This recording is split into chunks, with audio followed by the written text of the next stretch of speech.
If you've ever tried to learn a new language, you probably know the drill. You get these rigid grammar rules, tons of charts, and just endless memorization. Right. It feels less like you're learning to talk to someone and more like you're studying for a test. That whole approach, it just kind of misses the point. Learning a language isn't about memorizing rules. It's about physically rewiring your brain. So today we're doing a deep dive into the blueprint of the ultimate Polish language course. And its architecture is built entirely on neuroscience. It treats you, the learner, not as a student, but as this complex machine that's ready for some very specific training. And our mission here is to figure out how this course turns that deep scientific theory into something you can actually do.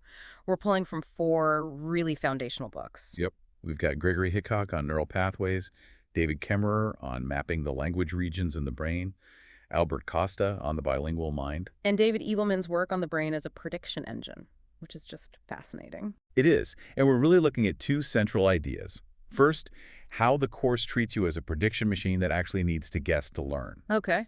And second, how it treats you as a bilingual engine, a system that needs special training to handle 2 languages that are basically fighting for control. Okay, let's unpack that, because the whole structure starts with this fundamental split, and it comes straight from Gregory Hickok's work. Exactly. Hickok showed us that the brain doesn't have one big language center. It has 2 very distinct pathways. 2 pathways. Right. You've got what's called the dorsal stream. Think of it as the sound-to-motor track. Sound to motor. It's all about translating sounds you hear into the very precise movements your mouth has to make to say them. It's the how-to-say-it pathway.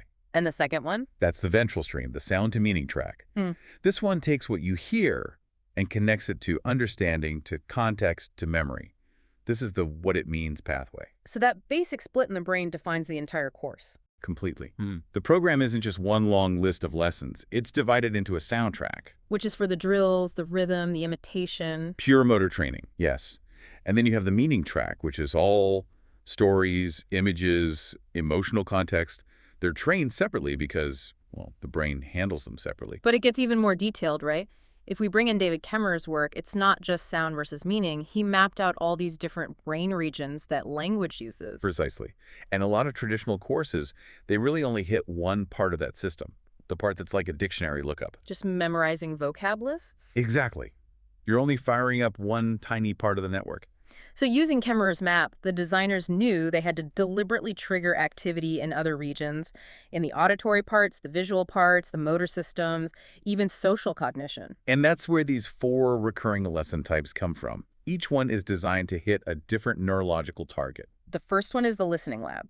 This is all about training your ear for messy, real-world sound. You get these short, authentic audio clips like someone talking on a busy street, but with 0 text on the screen. No text at all. None. Your job is to guess, where am I? What's happening here?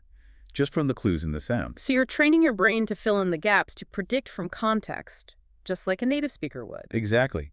Then you have the visual map. This hits the spatial systems.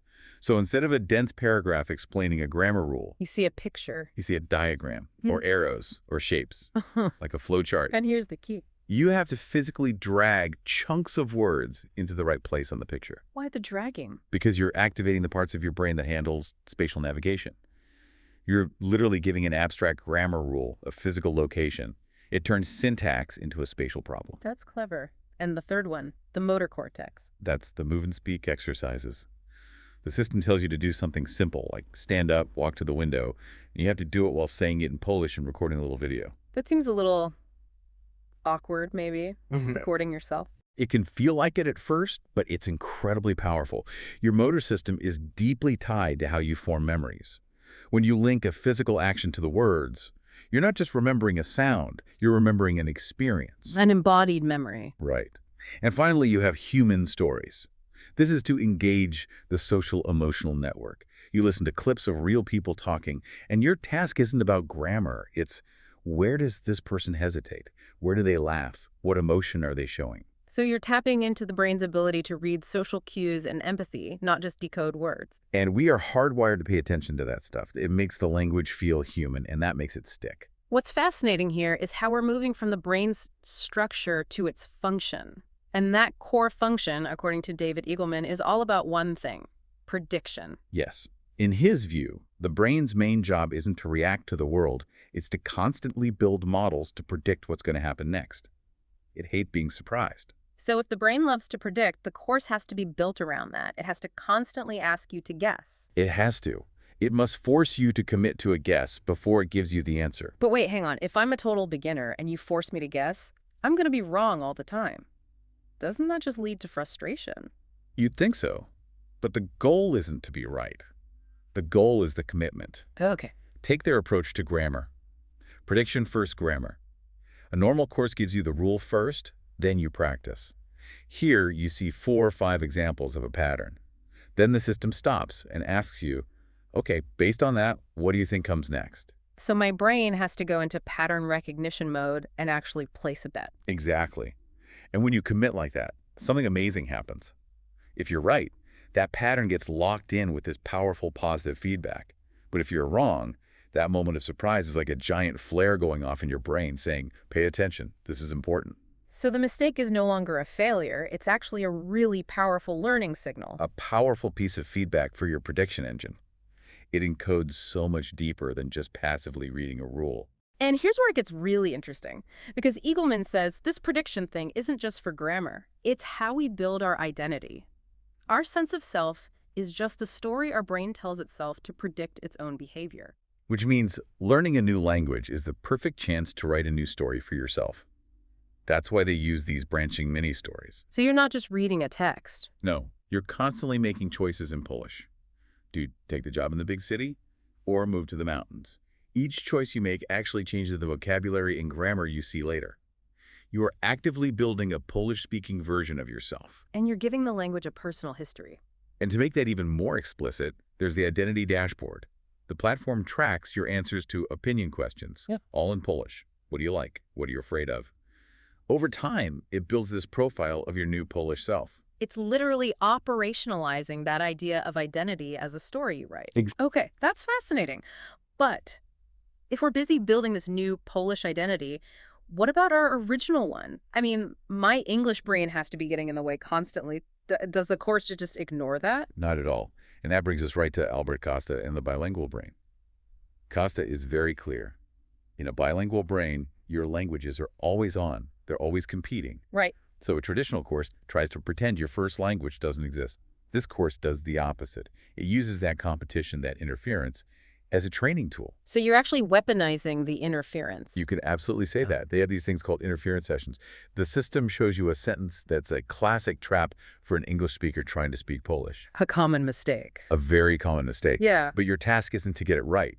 Your task is to predict the mistake you would naturally make because of your English brain.